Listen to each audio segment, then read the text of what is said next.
Right. Good morning and afternoon and welcome everyone. My name is Christoph Nedopil and I'm the director of the Griffith Asia Institute. It's a pleasure to have you join us for our panel discussion today on Trump's tariffs and China trade. What's next? We're really fortunate to have a panel of three right now of the smartest people with me today to discuss this, I think, very important topic for, I think, many of us and potentially also the world. All of them are very experienced, deeply experienced in this topic with decades of experience working in China, on China trade, on China economy. All of them are avid writers on the topic, so I really highly encourage everyone to read all of their work. We are very fortunate to have here Wang, who's now the director of China for the Eurasia group.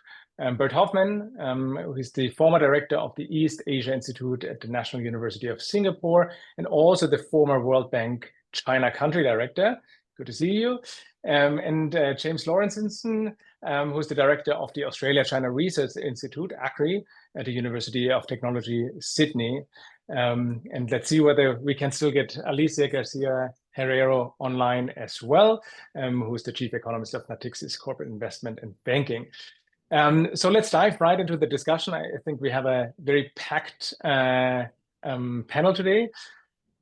Just to set the context, I think everybody knows that on April 11th, China's Ministry of Commerce said it was increasing tariffs on US goods from 84% to 125%. Now, that's also reiterating that Beijing would fight to the end. And it was coming after Washington raised US duties on Chinese imports to 145%. Just to also provide kind of the numbers around this, the US imports from China in 2024 total about $440 billion. So US imports from China and China imported from the US about $143 billion. So huge trade deficit indeed, bigger than for any other country. And what's also interesting, just to bring a little bit of the context, in 2018, so at the first trade war, the US-bound exports from China to the US were about 19.8, so about 20%, so keep that in mind, of China's total exports. So 20% of China's total exports went to the US in 2018. Now it's about 12%. So it really reduced its export dependency on the US. Now, what do we hear? So kind of we don't have to regurgitate necessarily what others have already said. Some believe that the $143 billion from the US to China will pretty much fall away, while China's $440 billion worth of exports may drop 75% in the next 18 months. So that's one kind of way to look at it. Ray Dalio, one of the largest investors in the world, of course, worries that this trade war could lead to much worse than just a trade war. So I think this is why I'm excited to have this topic and to have such smart people with me on this panel. We will focus mostly on the impacts of Trump's tariffs on China's trade and economy and its impact a little bit on the region. And we want to discuss this panel into three parts. First, what do we see as the likely impacts? Second, what can we expect next? And ideally, third, what can we do to potentially, ideally, reduce further escalation and ideally de-escalate from where we're standing right now? Now, let's start with kind of the impacts. And I just want to get a kind of feeling in the room. And so let's start maybe with Wang Dan. So I'd kind of like to hear your thoughts, kind of how do you think from the Chinese perspective, how has the US-China trade war, tariff war reshaped kind of how China thinks about its long-term agenda, the economic agenda, reform agenda, state-owned enterprise reform? What is actually happening on China's ground to currently deal with this situation? Thank you, Chris, for having me. For China, this trade war has been a surprise. Not that they're not prepared for this, but not the scale and the speed it happens. So since Trump escalated all the tariff all the way to 245, there's a very different sentiment when you talk to market participants or manufacturers in China. When it comes to a long-term economic plan and agenda, China has been amazingly consistent. It has been about doubling down the transformative technology for the future. It's going to be a digital power, maybe 10 years, 20 years down the road, rather than just a manufacturing center. But in the short term, this tariff war did force Chinese leaders to think differently about how big the domestic stimulus should be. One thing is clear, the job market in China will be the worst in the past 40 years. And the export sector, not just those big producers, also a lot of SMEs who are benefiting directly from $800 de minimis rule, their profit margin is really too low to sustain any tariffs. Even if it's just 1%, most of them will drop out. So the government really needs to think out a way to create more positions. And I want to point out, tariffs are only the second shock to Chinese economy since 22. The first shock was in fact housing. And then there is a simultaneous shock, but it's more long-term, that's AI. So AI is replacing Chinese labor and basically destroying the middle class of all careers across the board. And that's very similar to what's going on in the Western world. And on top of that, eventually we get these new tariffs. So I believe we will see a much bigger stimulus package centered around fiscal expenditure rather than monetary easing. And then there has to be more effort in encouraging the state sector and the government to hire more people, especially fresh graduates. And there will be more infrastructure building, because that is the only way to create low-skill jobs, especially for migrants, quickly. So that also means the reform for SOEs have to be on the back burner. They have to be stronger and bigger, maybe not so much focus on the profit, but their scale has to be bigger. The private business law, private business promotion law will come out very soon. It's going to probably be approved a week from now. And that is nothing new. Like China has been talking about promoting the private sector, encouraging their investment. But the truth is, the startup are basically in a depressed mode since 22. There are a lot of different reasons. Besides the economic downturn, there's also more restrictions on financing, on the check of all those tax evasions in the past. So adding on the regulations. So all those things has forced them into a corner. So I don't believe that the SOE reform or the effort to promote private business will yield any visible changes, but the long-term trend, I have to say, is positive, even if in the short term we don't see anything that's substantial. That's great to hear. That kind of the distinction between the long term and the short term. The long term kind of keep steady. That's kind of what I'm hearing there as well. While in the short term, kind of what economists, including Bert and others, have really argued for a long time. Kind of how do we deal with the economic crisis that we, as you said, had already for a while. Now, James, kind of coming to you, I think for exporting countries like Australia and other exporting countries in the region as well. Of course, a challenging situation in China's economy also has an impact on kind of us in Australia and in other exporting nations. So I'm wondering kind of how significant do you think right now the impact on the Chinese economy is, and what are the impacts for countries like Australia, Brazil, Germany, and what have you? Yeah, thanks, Christoph.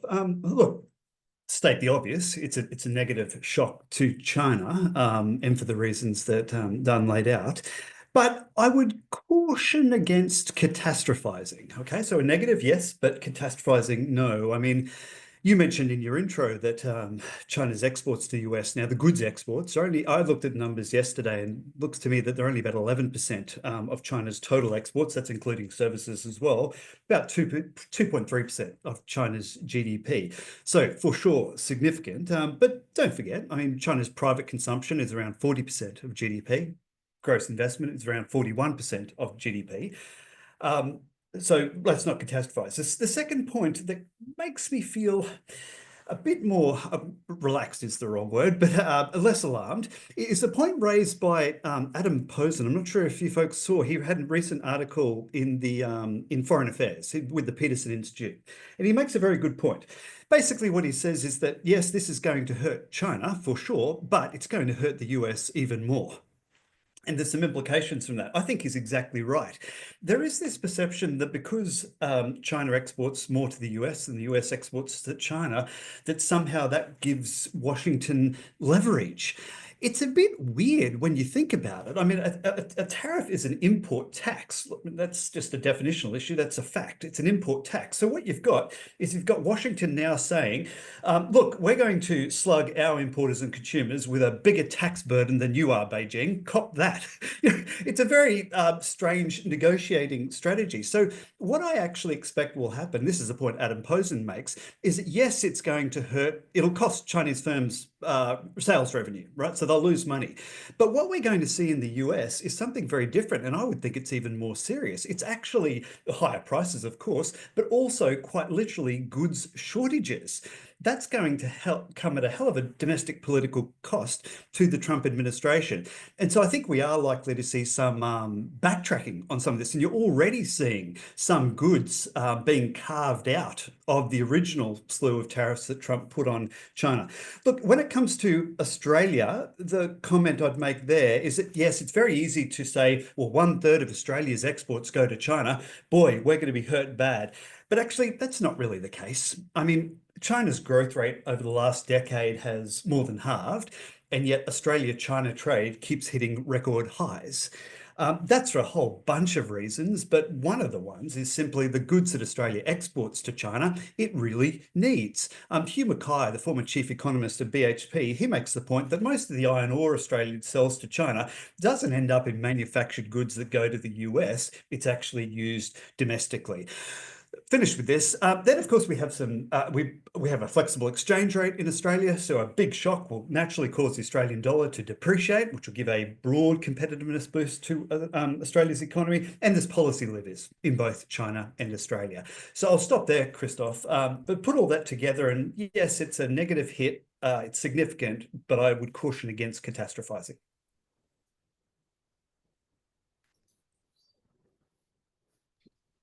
Thank you so much. I think very, very interesting. And just also building what Dan was just saying, if there's really a short-term stimulus, and it's also the question kind of how Australia and other exporting countries can benefit from that, particularly if it's used to build infrastructure. I think that's for countries like Australia and potentially also Brazil actually a great opportunity.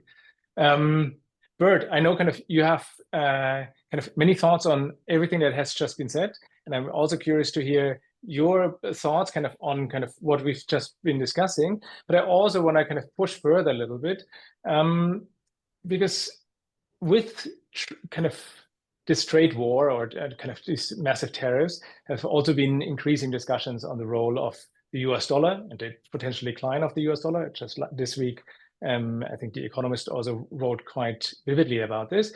And you are also writing quite a bit about and researching about renminbi internationalization. You wrote that, and I quote here, China has substantially expanded the institutional infrastructure that underpins this renminbi internationalization. And it could further accelerate, as you say, through policy changes that render the renminbi a more attractive currency to invest, fund, or trade in. Maybe we have this condition by increased international demand for the renminbi as an alternative to the US dollar. Do we have this? And as a means to provide a safety net for international transaction in a more adversarial world. So are we expecting a faster rise of the renminbi, and what would be the further impacts on regional trade? So is it potentially an opportunity for the renminbi internationalization? All right. Well, first, just briefly on the trade issue itself. Of course, it is quite silly that we're talking about bilateral trade surpluses and deficits. And we should talk about, if at all, current account, but more broadly, we should look at, in the end, the big imbalances from the United States. So there's a big savings investment imbalance in the United States. Yes, there's also one in China, but actually far less than before. The impact of China on China of the trade war is going to be significant. I mean, there's more and more estimates coming out, and I read from 1.5 to 2.3% of GDP, basically on impact, and that hurts, as Dan Wang said, and really there needs to be better safety nets in place, especially for migrant workers, but also to shift the economy in a different direction is going to be hard. Look, on the one of the strands in the thinking in the White House, I don't quite know how to say it, but is from Stephen Moran, the chairman of the Council of Economic Advisors, and he basically says, look, we're doing all this in order to disrupt the reserve, not the reserve status of the dollar, but sort of to take away the negatives of that. So we're going to make the dollar a little bit less attractive. And with that, it's going to depreciate, and with that, we are going to be a little bit more competitive internationally, and that would reshore industry. There's a lot of assumptions in that, but that's at least one strand of the thinking. If that were to happen, would that have much of a consequence for the renminbi? My prediction is no. Even though China could choose to move much faster on an agenda of internationalization, I don't believe that they find that this is the time to do so, because it just adds to risk, it adds to volatility that they may not be able to carry at this particular point if they have to deal with the trade issue. However, if things go further, and if there's going to be more tensions between the US and China, if there's going to be sanctions on the financial system, that's where China would say, well, we need an alternative, we need a safety net, and therefore we need to move on an internationalization of the renminbi. Separately, and that I think makes it interesting, I think that is the thing to watch.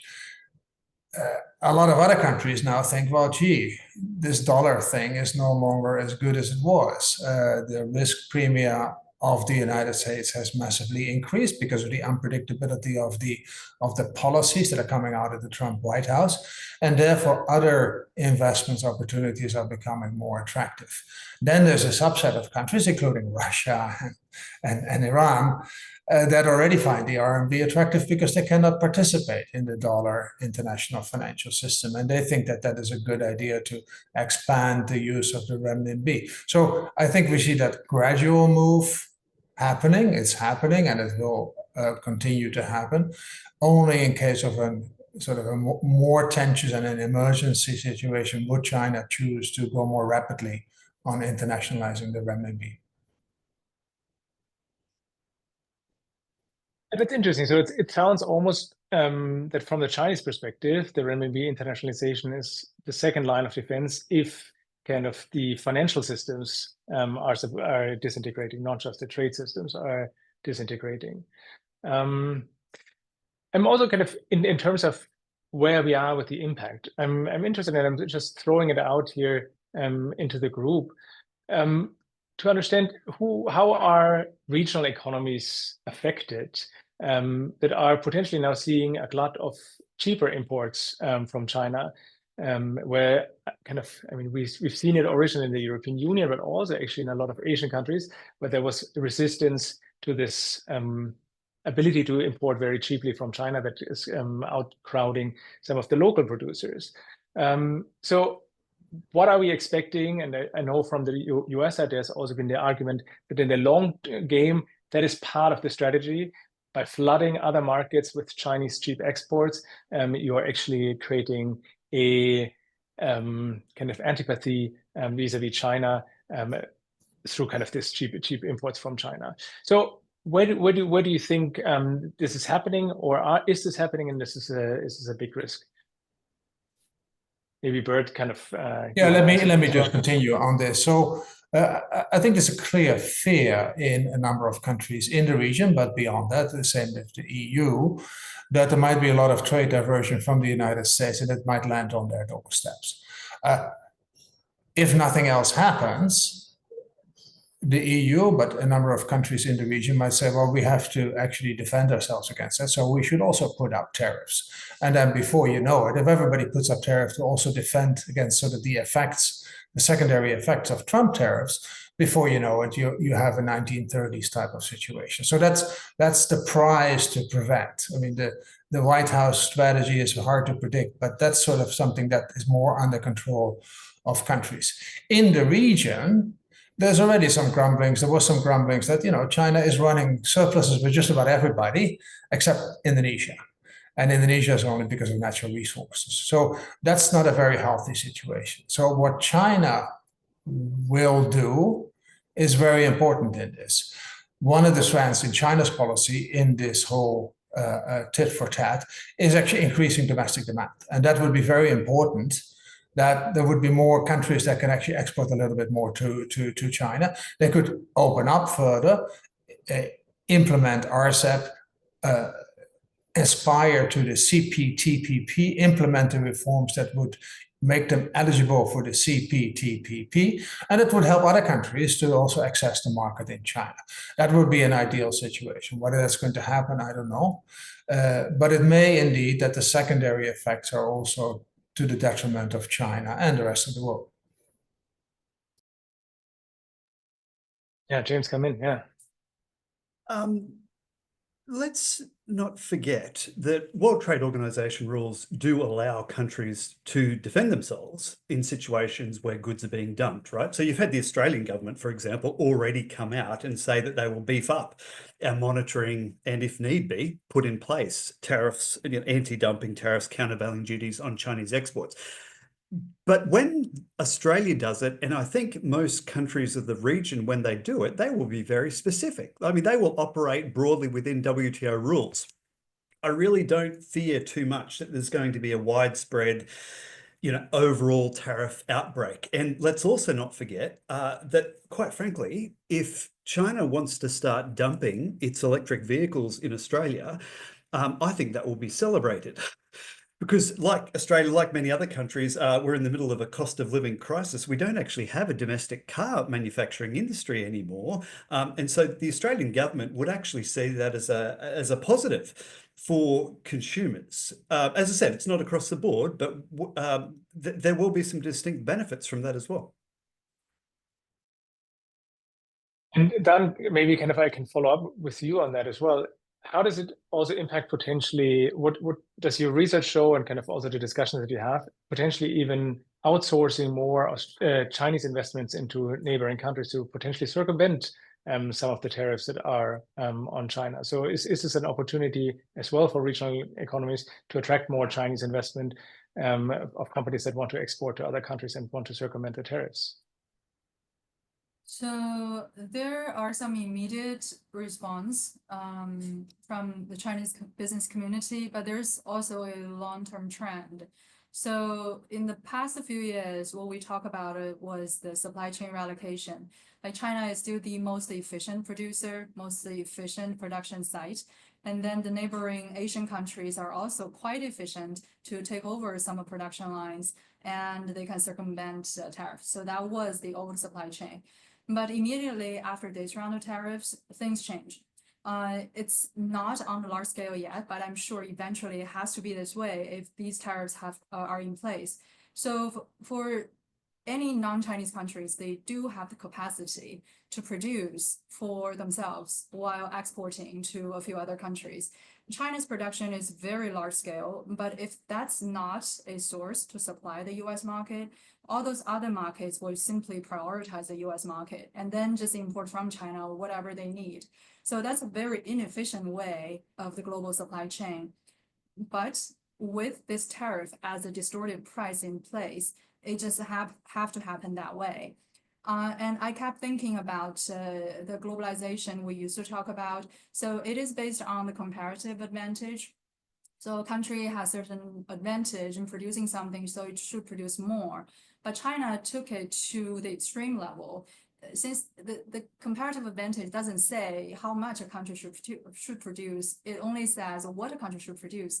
But then when China produces too much, it just squeezes out everybody else in the world. They just have to take Chinese goods. And it's not an ideal situation for any country, despite it being like a developed or emerging market.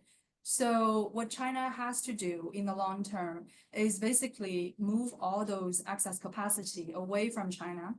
So that is a new way of organizing the supply chain and creating this new ratio of factor of production, basically. So the previous efficient way is gone.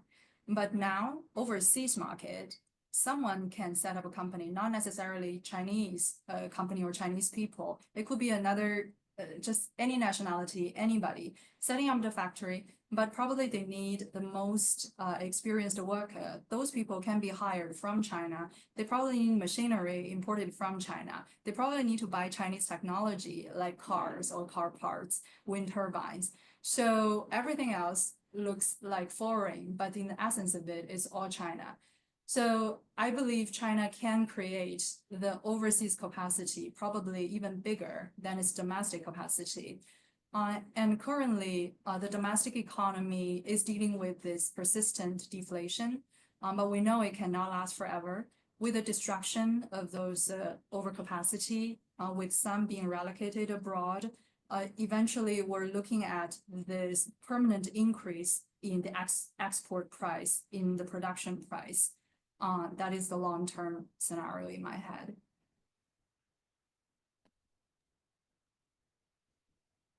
I think kind of one of the risks that I'm also considering in kind of all of this and kind of also outsourcing and overseas investment from China in third countries is that kind of what we've been hearing, particularly over the last weekend, that the US is also trying to force other countries to put punitive tariffs on kind of China in order to get a deal with the US.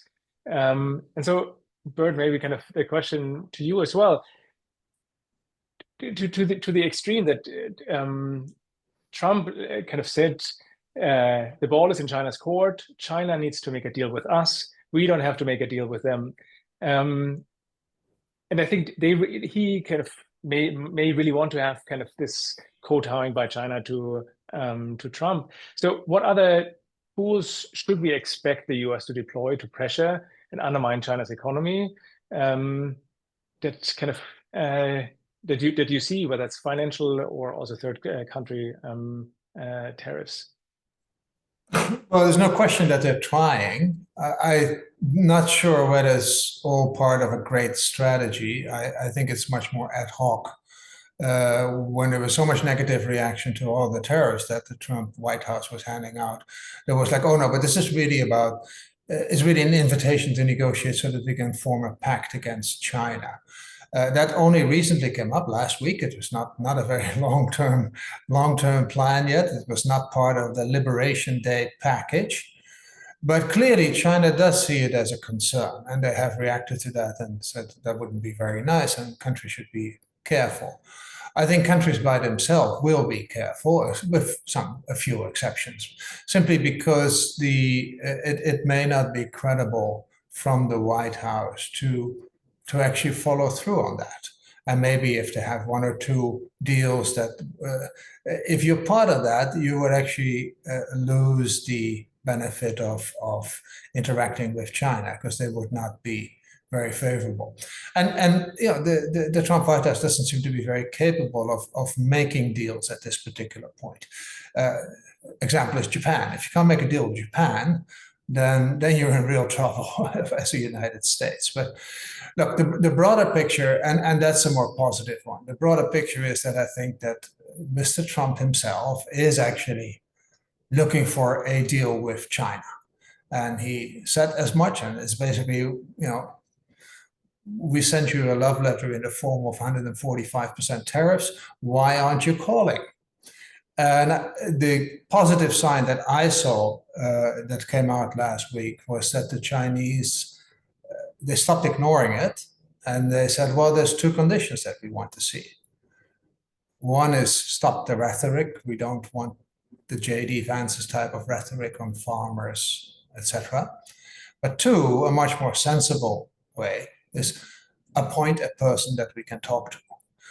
Whereas Lighthizer, if you want, appoint a Lighthizer, and then we can negotiate a deal at the working level to be submitted to the leaders. So I think there is, from both sides, there is now signals that there's actually a deal possible. Thanks.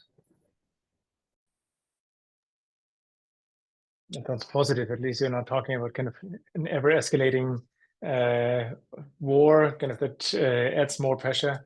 There's a potential way out, which we'll discuss in a second anyway.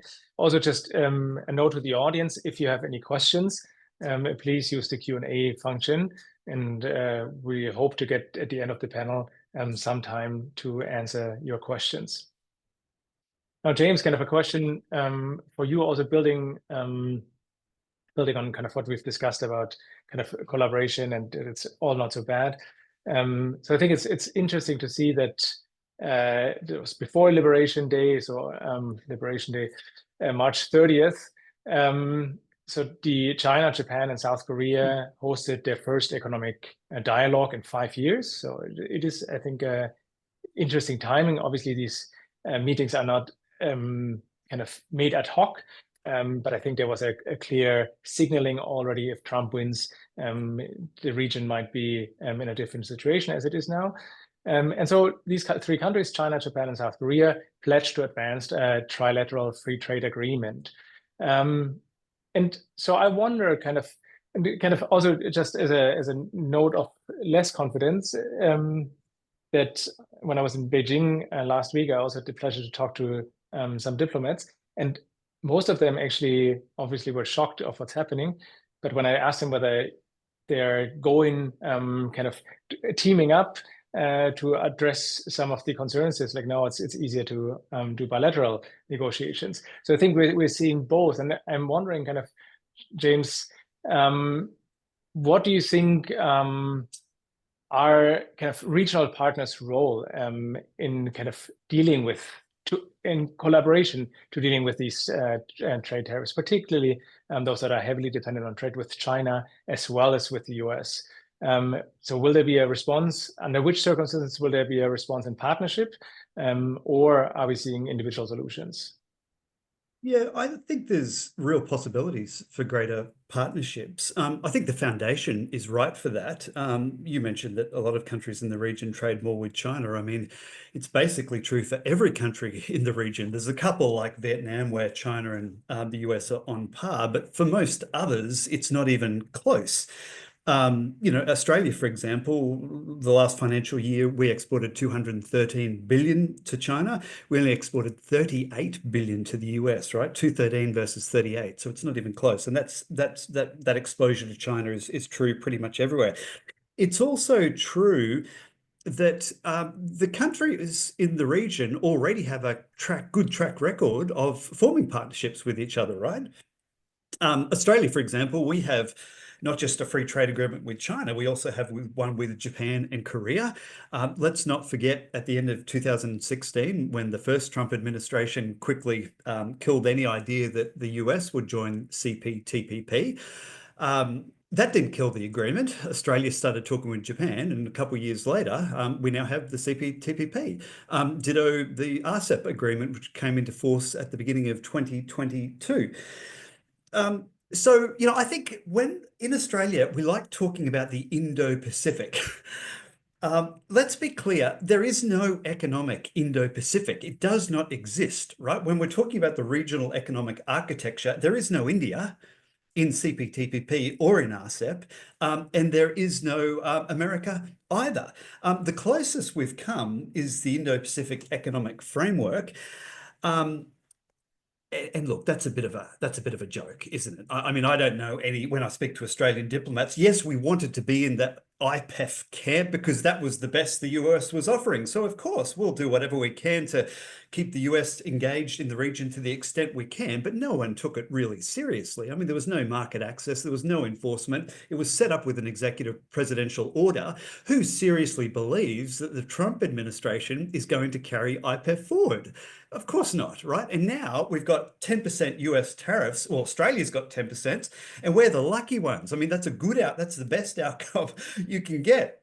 In contrast, Australia's average exports to China now face an average trade-weighted tariff of just 1%. So it's this extraordinary environment where our exports to our closest security partner now face a tariff wall 10 times higher than that they do to China. So, Christoph, my point there is to say countries already have a big exposure to China. There's already regional economic architecture in place. And now the US is busy shooting itself in the foot and cutting off connections between the countries of the region and itself. There's really no alternative but for countries of the region to work more in partnership with each other. That's positive. Anyone else wants to kind of chime in on this one? I have a quick follow-up question to James, actually. So, because from the China perspective, Europe is an ideal market, but there's no way that China and Europe can ever force a partnership. So certainly every company I talked to in the past, since 2020, this past 4 years now, have a European strategy. It's still high in profit margin right after the US. But because of security concerns, I've never met a single person in China have this illusion that it could ever have the kind of market access in Europe compared to the similar access to Vietnam, for example. So, but for Australia, it's a different story. So would Australia, in this case, under also so much pressure from the US, change its stance on its relationship with China, since its economy does depend on China, and security concern now is high, but the US is not reliable? That is exactly right. And this has been a topic of real live debate in Australia over the last week, particularly as we've had some news stories coming out of Japan that the Trump administration is leaning on Japan to curtail its trade with China to get a deal with the US. Basically, I think there is next to zero possibility that Australia would put its economic relationship with China on the negotiating table. I mean, it's not even close. As I said to you before, we export 213 billion to China. We export 38 billion to the US. And it's not just a matter of cash and prosperity and money. It's also a matter of domestic politics. I can tell you that over the last year, and just leading into a federal election, we've got an Australian election in 2 weeks' time, and you've got both sides of Australian politics, even the side that historically has run a very hawkish approach to China on the security front. They're both openly saying, we want more trade with China too. You had the opposition leader, who used to be an arch China hawk, saying last year that he would love to double trade with China. So if the US does start coming down on countries like Australia, I do not think we will bend. There is no incentive for us to do so. The reaction I would have is that there, and that's in part in reply to Brendan's question, that there is also a positive agenda on which the region, but maybe the rest of the world can work together. And Christoph, you know that I was going to plug this little article of mine, which is called The Committee to Save the Rest of the World, simply because a more coordinated approach would avoid some of the bad outcomes.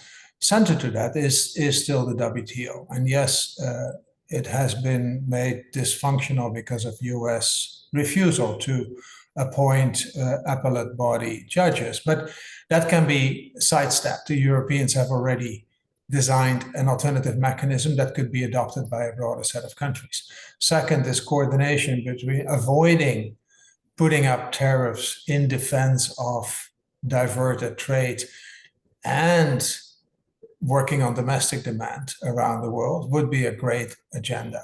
The third would be going forward and indeed implementing the CPTPP, implementing RCEP, within ASEAN, actually getting that common economic unit going, because it's still 10 countries in ASEAN rather than one economic space. So there's a lot of positive agenda to be found that countries can also choose in reaction. Basically, structural reforms, more demand, and try to avoid the trade war from getting worse.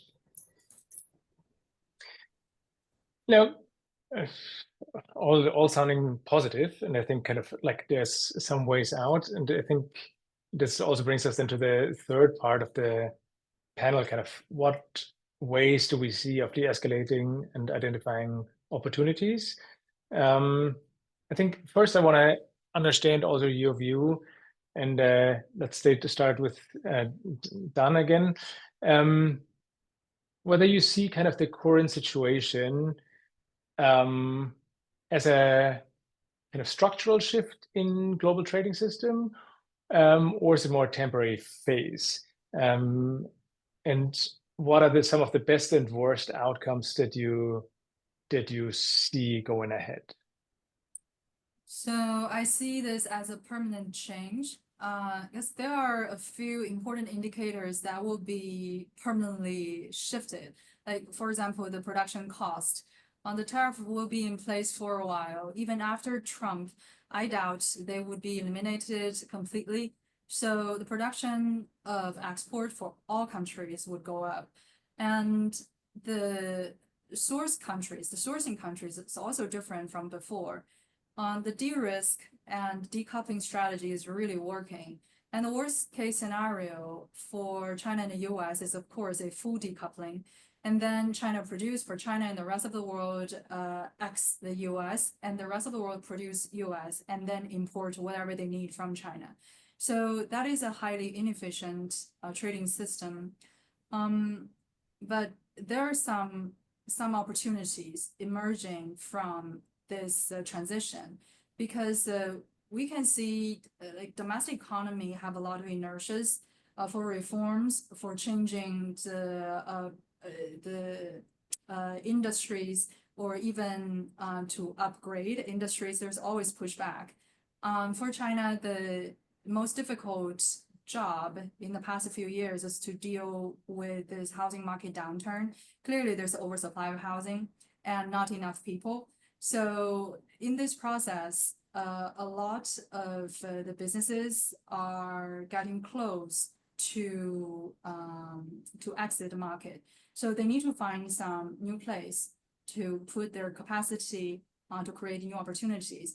The government know they have to encourage more companies to build up factories, invest overseas. It's not just to replace the loss in orders from the US, it's also to create new demand. So at first you set up a factory in Vietnam just for the US, but over time you do find there are all kinds of opportunities around that. And then the supplier, the tier 2, tier 3, tier 4 suppliers follow. They start to cater to the whole ASEAN, the greater Asia, or even India. And it doesn't have to be Chinese owned, it can be owned by others. So all kinds of new opportunities, along with a new payment system that usually have a strong presence of the Chinese, would emerge. So similar to what happened to Japan, I think this transition is quite necessary. And for many of the Chinese people, they can no longer find a suitable job in China, because we have to face the reality that the economic system is highly dependent on manufacturing, and the services is still quite lagging. Unless we're talking about the services that's directly targeting industry, these are like the highest value added software, industrial design, but these don't create enough jobs. For many of the fresh graduates, they have to venture out, also find other job opportunities overseas. Probably the Greater Asia would be a top option for many of them in the next few years. Every year we're still producing like 12 million graduates, and if they're not going to US, they're not going to Europe, then they have to go somewhere. So it's basically a relocation of all those resources across region, and that does create a new picture. And I see more opportunities in that, in terms of financing, trade, Chinese exports, rather than the downside.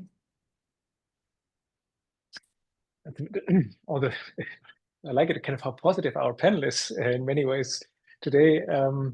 But I guess then it also creates its own set of problems. I think we in Australia, and I think Canada had the same. I think everybody's a little bit skeptical about inviting even Chinese students too much. And I think what you just said about the workers going abroad, I think it's going to be an interesting next set of problems that we might face. So I want to, Bert, you also kind of mentioned a little bit the kind of the US and Trump before, about kind of that he's willing to make a deal, most likely. So what do you think for the US side would be actually a good deal? considering kind of what the possible motivations of Trump and kind of all his administrations are to kind of, yeah, what is a good deal? Well, I'm pretty clear on Trump's mind. I'm less clear in the rest of the administration, because there is the extreme position of Navarro, who basically wants a radical decoupling, not just from China, but basically from everything that is foreign, no foreign direct investment anymore. So just the US back to the 1870s or something. Then there is Bassett and probably Commerce, sort of in the mild decoupling, reshoring camp. Then there is Miran that we discussed, sort of use the currency to make the US more competitive. And then there's Trump. And Trump cares about bilateral trade deficits. Like it or not, it's very flawed, but that's what he cares about. So the deal must address that. The deal between China and the US must address that. Frankly, there was a deal, the phase one that Trump signed. It wasn't a bad deal. And it met the requirements of trying to reduce the deficit. Yes, it fell apart, but everybody was overpowered by COVID. So I think that kind of framework, with some market access, some structural reforms on the Chinese side, plus then buying more stuff from the United States, might just do the job. And it will definitely give Trump the opportunity to say that this is the greatest trade deal ever and no president could have pulled it off. So I think that is a serious proposition. And I've been looking at the phase one deal. Doesn't look so bad if that's the outcome. Then let me follow up directly with Dan again. James, we'll get to you in a second too. So from the Chinese side, I'm also curious. I mean, the Chinese just appointed Li Chenggang, who was the former permanent representative to the World Trade Organization, as the new top trade negotiator. So that happened in April. So do you see that China has a game plan, and what should it be, or what is it? So it looks like, from my observation and conversations with the Chinese business people and regulators, it seems the trade is shifting permanently away from the US to Europe. And also we have this new trade negotiator who has the European background, but this guy is more of an implementer rather than a policymaker, since he's not Liu He, nobody is Liu He. So he can't really convince the top leadership to make the decision. Still, it's the top 7 people making a decision on how to conduct the future trading policy. But China is still holding up the WTO as the big umbrella. And the US-China trade war has already gone beyond the WTO framework. So there's no rules in that. But between China and the rest of the world, the trade relations are still largely bound by the WTO. So I don't see that China is going to really stay away from that. A world under certain rules that can be expected is in China's best interest. So not like the US or Russia, maybe they thrive in chaos in certain aspects, but China definitely thrive in a orderly fashion. So so the future globalization will be very different. It's probably going to be the globalization without the US, but China, it has to produce for the world, and I don't see that position change. That's interesting. So it's similar, actually, kind of to the overall economic development model, that there are short-term adjustments, but in the long term, actually, also a focus on multilateral institutions and multilateral agreements that support trade and globalization. And now, James, kind of to round this up here before we also then take some questions. What is the role of middle powers like Australia to hedge effectively between the US and China in this area of tariff-fueled strategic competition? I think it's pretty good, to be frank. No country is going to willingly give up its trade with China. So if the US wants that, they will have to resort to coercion, right?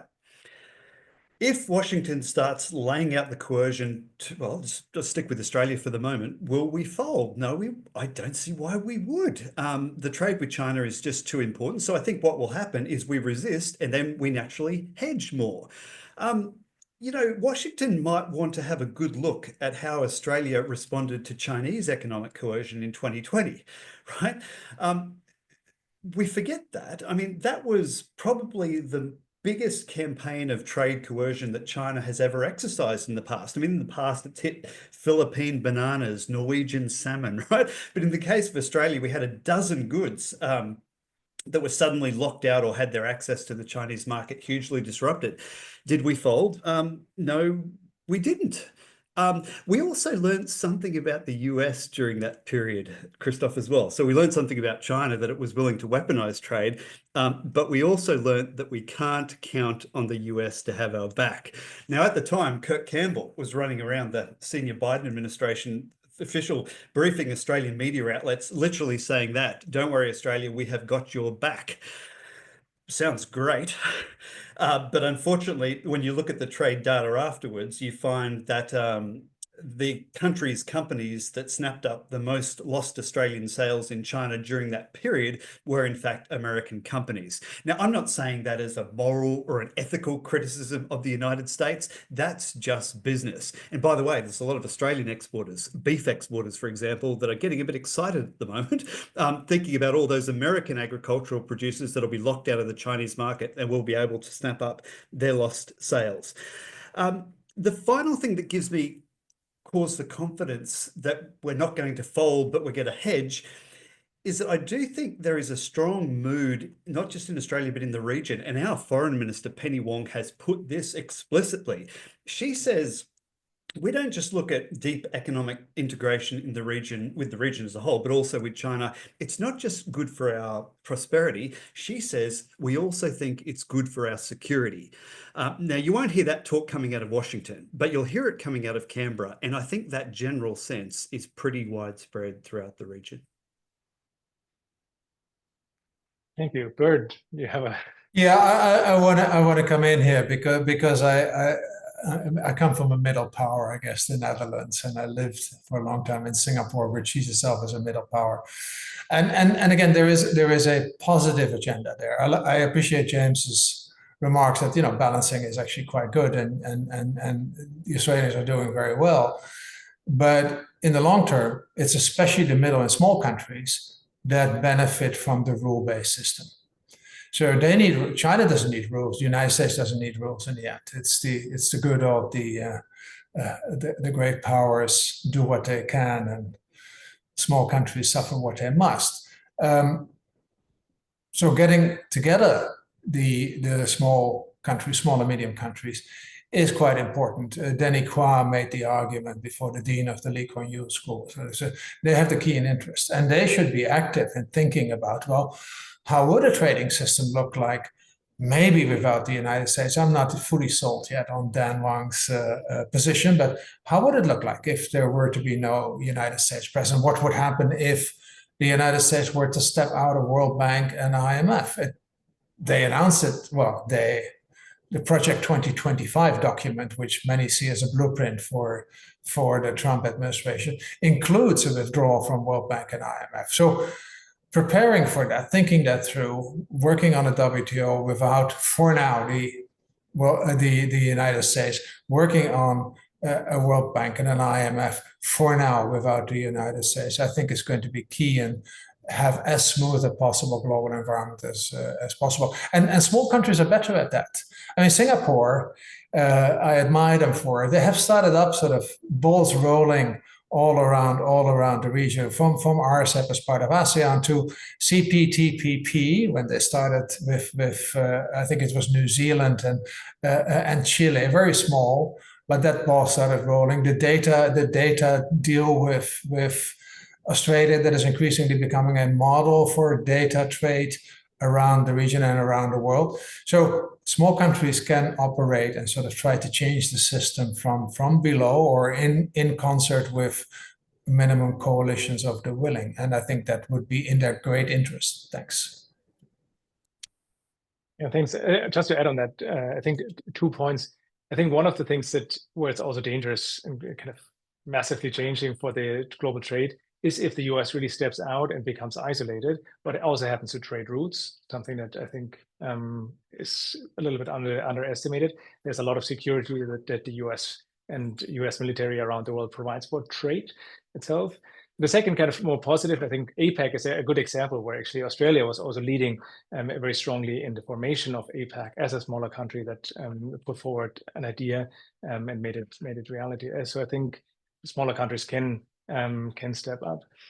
I want to come to some of the questions. So here, Michael Wadley, thanks for your question. And he has a question for Dan. And he asks, referring to Chinese businesses on the ground, do you see the recently reported note of support of Beijing leadership accompanied by an improved level of confidence for their ability to manage future China economic planning?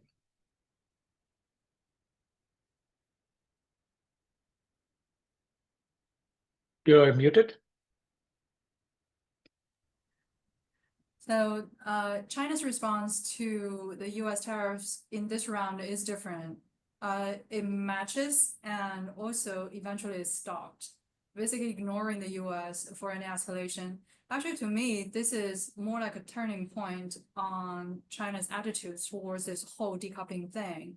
So previously, it was the US taking the lead, China proportionally or disproportionately responded.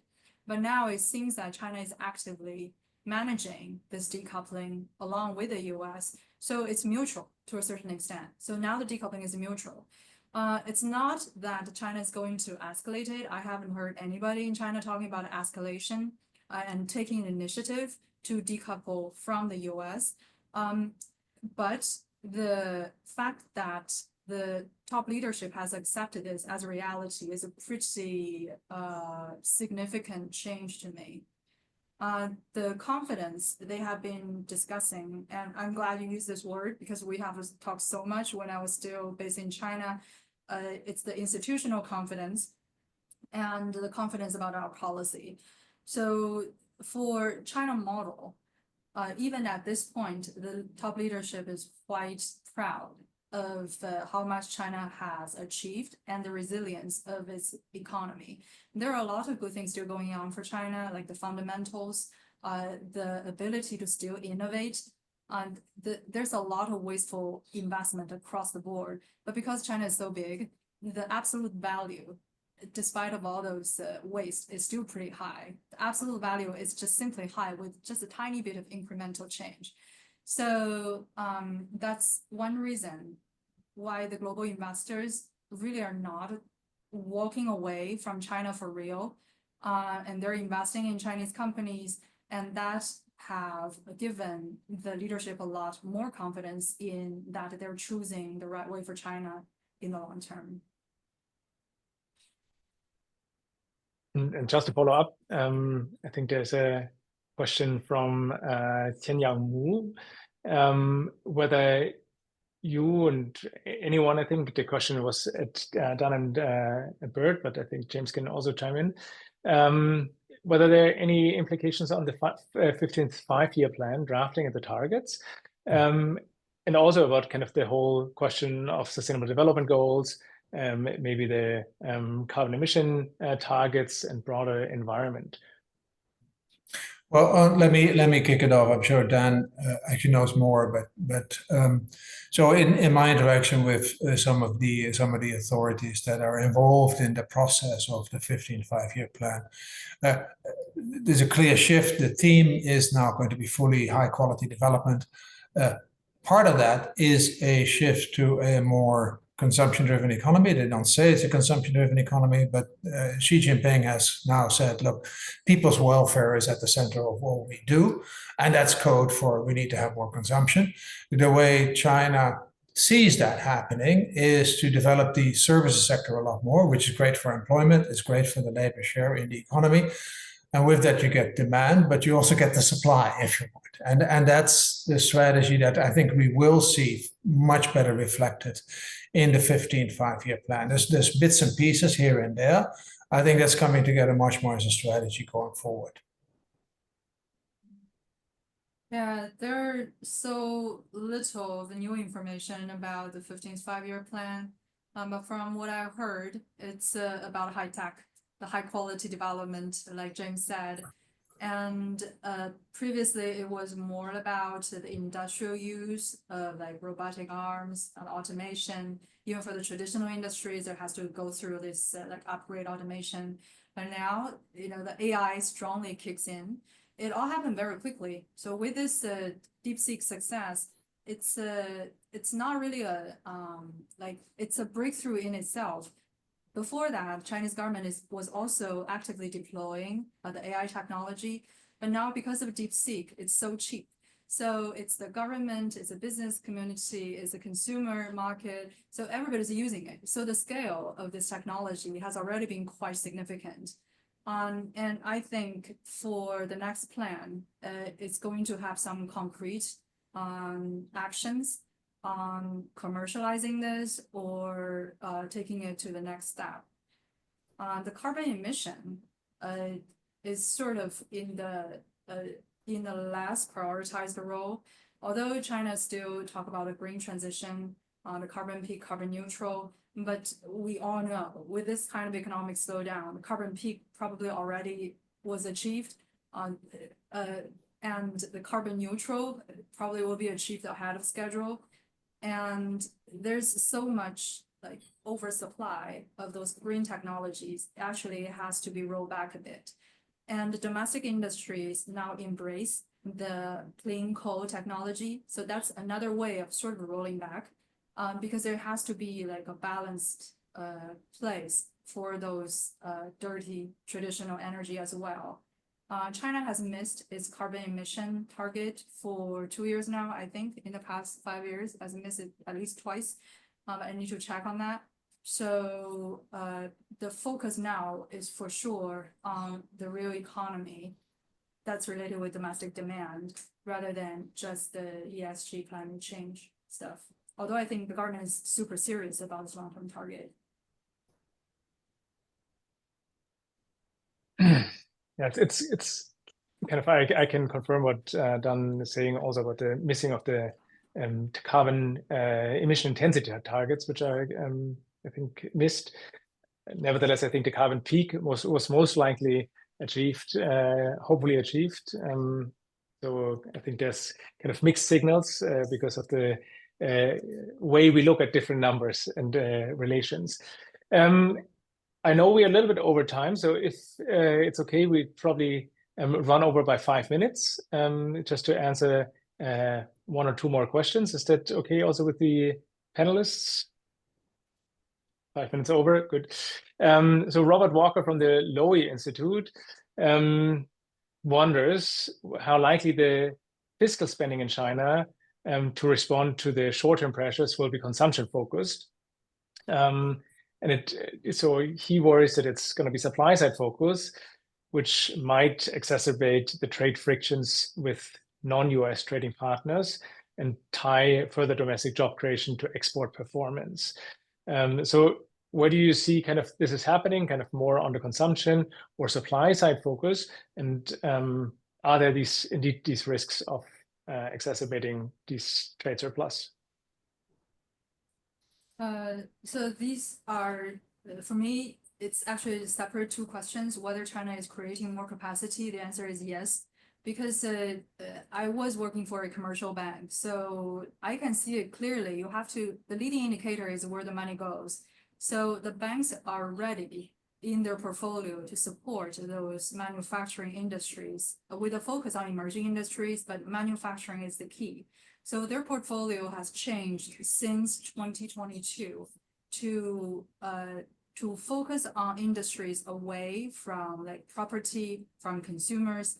So China is able to create even more capacity in the future. It is just that those capacity has to go somewhere. At some point, it might be too much, the deflation pressure is too high, then there has to be a change of strategy. But right now, I haven't seen any sign for that. And then for the fiscal spending, this year's trading program in consumption is twice as big as last year. Last year, it was nearly half of the consumption growth. And this year, the hope is that this could again make consumption contribute probably like close to 3 percentage points in the GDP growth. But the government needs a bigger plan, since now more of the export has to be shifted domestically. They need to give companies subsidies actually to absorb those capacity and then sell to the consumer market with a big subsidy. So in my forecast, there has to be another 2.6 trillion fiscal stimulus on top of the current fiscal stimulus, which is about 4 trillion RMB to make that happen.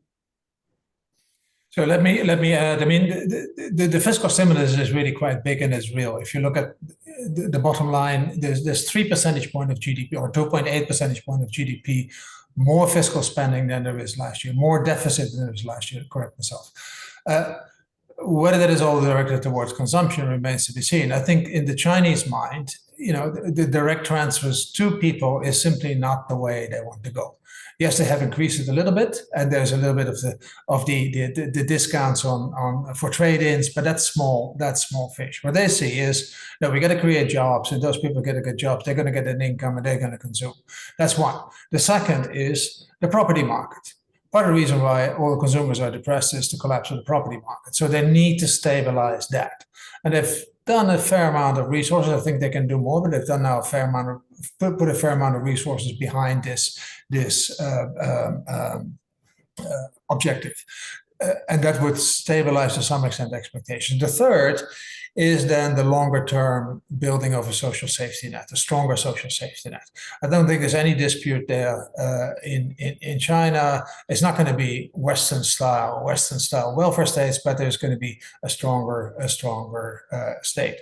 In the meantime, notice two kinds of consumption. One is household consumption. The other is consumption by the government, household, individual consumption provided by the government, health and education, let me just say it.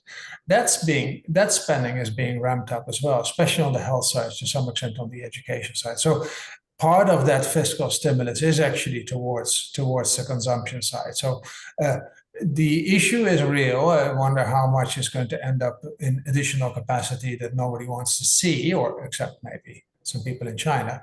But there is also work on the consumption side. Thanks. All right. I think we would have actually, like, I would have a lot more questions. And I see that there are more questions in the panel. So I do want to close here, unfortunately, because I think we also want to be fair to everybody online, that we need to close it, even though the questions are excellent. But I do want to really kind of re-emphasize how thankful and grateful I am for everybody who joined today. It's great to have so many people online and listening. And I want to give a very, very special thanks to the panelists. I love this discussion. It's great. It's really interesting. It's really relevant. This is not a joke. I think we're in many ways in a very serious situation, a situation that none of us has predicted in that severity. I think none of us kind of really knows what's coming next. I think it can actually become much worse. What I appreciate, though, I think what we heard, that there are ways out, that there are not only doom and gloom, but there's also hope in the situation, that a lot of people are working quite hard on it and putting their thoughts around what can happen, what should happen, how do we manage the risks, and how do we create some opportunities. And I really encourage, again, everyone in the audience also to read what Bert, Dan, and James are writing, hopefully what I'm writing too sometimes. But these are really three of the best thinkers on this topic. I really want to thank you very much for joining us in today's panel. Thank you very much. Thank you for having us. Thank you. Thanks, Christoph.